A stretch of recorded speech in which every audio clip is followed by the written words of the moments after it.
Bonjour, bienvenue dans le 3e épisode d'Overbooked. Aujourd'hui, nous allons parler d'histoire et de mémoire à travers La bâtarde d'Istanbul de Elif Shafak. Alors, il faut savoir qu'Elif Shafak est une écrivaine turque qui a rencontré quelques problèmes avec le gouvernement turc à la suite de la publication de ce livre à cause de l'évocation du génocide arménien. Mais malgré le fait que c'est un sujet qui est traité à l'intérieur de l'œuvre, il y a plusieurs thèmes beaucoup plus profonds et des réflexions poussées qui nous emmèneront donc à discuter de ce livre aujourd'hui. Le récit suit l'histoire de deux familles, une famille turque et une famille arménienne. Et l'intrigue se déroule pour la majeure partie à Istanbul, en Turquie. Donc l'histoire commence avec une tentative d'avortement qui échoue, d'où la naissance de la bâtarde d'Istanbul qui s'appelle Asya. Donc Asya est élevée par sa mère et ses tantes et sa grand-mère à Istanbul. À côté de ça, on a Armouch, affectueusement appelé Ami, qui est d'une mère américaine et d'un père arménien. Contrairement à Asya, Armouch connaît parfaitement son père et toute la famille de celui-ci. Elle a d'ailleurs été très éduquée et informée sur l'histoire du peuple arménien et la mémoire qui entoure le génocide, et c'est très central à son identité. C'est d'ailleurs à partir de cet élément important qu'elle va décider de se rendre à Istanbul pour en savoir plus sur ses origines, sur sa famille et également sur le peuple turc qui, depuis sa naissance, est vu par elle comme un peuple ennemi et hostile en fait aux Arméniens. Alors il y a 4 points que je tiens à relever concernant le livre. Le premier, c'est que l'auteur traite d'un sujet assez sensible et sérieux de manière décomplexée et simplifiée. Le deuxième point, c'est qu'on a affaire à des femmes indépendantes, différentes, qui prennent vraiment leur vie en main et sont inspirantes. Et dans l'une des deux familles, il y a l'absence des hommes qui est très soulignée, mais que les femmes arrivent à surpasser. Donc il y a la malédiction des hommes de la famille Kazansi, qui est la famille turque, qui voit de génération en génération se réduire l'espérance de vie de leurs oncles, de leurs pères ou de leurs frères. Le troisième point, c'est vraiment les stéréotypes. Donc on a les stéréotypes de la part des Américains envers les peuples arabes, on a les stéréotypes des Turcs par rapport aux Arméniens ou des Arméniens par rapport aux Turcs, qui sont à chaque fois déconstruits. Il y a aussi la tendance à uniformiser un peuple ou une société. Donc du côté des Arméniens, du moins des personnages arméniens de l'histoire, la Turquie est vue comme un peuple de personnes qui nient tout massacre, tout génocide, de musulmans qui ne boivent pas d'alcool et aussi comme des personnes qui seraient hostiles aux Arméniens. On se rend compte au fil de l'histoire que ce n'est pas forcément vrai pour tous les Turcs.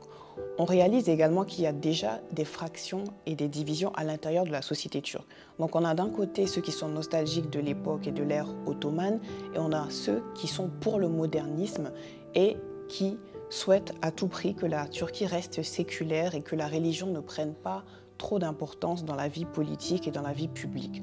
On a aussi le tiraillement entre Orient et Occident dû à la situation géographique de la Turquie, surtout d'Istanbul, et à leur histoire. Enfin, on se rend compte concernant la question arménienne que lors des massacres et des violences qui ont eu lieu, il y a certains Turcs qui ont aidé les Arméniens et qui n'ont donc pas tous été contre les Arméniens ou des persécuteurs, et surtout qu'ils ne sont pas tous d'accord avec la position du gouvernement qui consiste à nier que ce génocide a eu lieu. Pour revenir à la problématique, on a donc deux personnages qui s'opposent.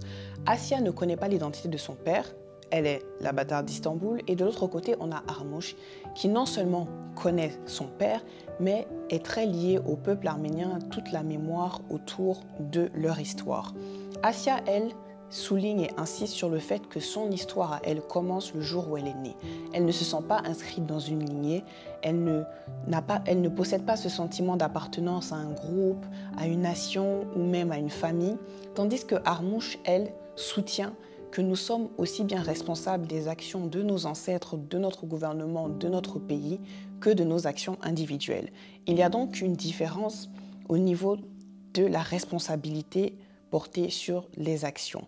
Donc, on a la responsabilité personnelle ou la responsabilité d'un groupe. On retrouve également cette question au moment non seulement du génocide, mais de l'histoire de la Turquie.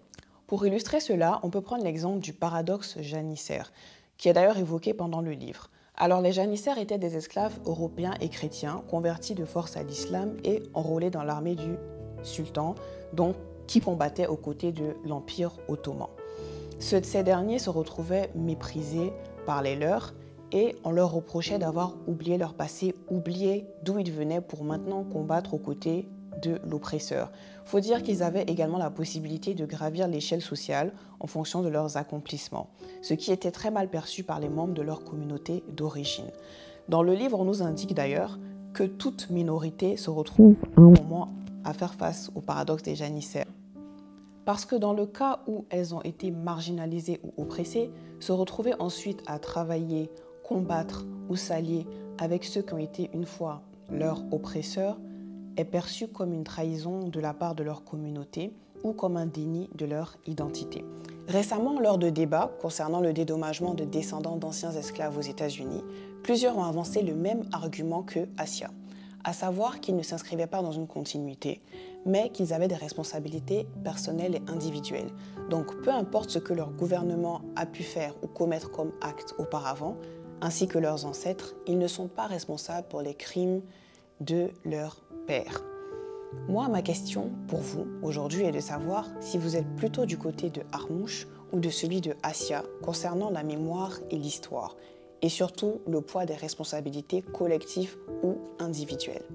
Avant de partir, je tiens quand même à vous prévenir que lorsque vous lirez ce livre, il faudrait mieux que vous vous munissez de nourriture ou que vous n'ayez absolument pas faim. Parce que pour commencer, chaque chapitre a le nom d'un plat. Et au cours de l'histoire, il y a des descriptions très détaillées de plats aussi bien salés que sucrés. Et les personnages n'arrêtent pas de manger des festins et des plats succulents.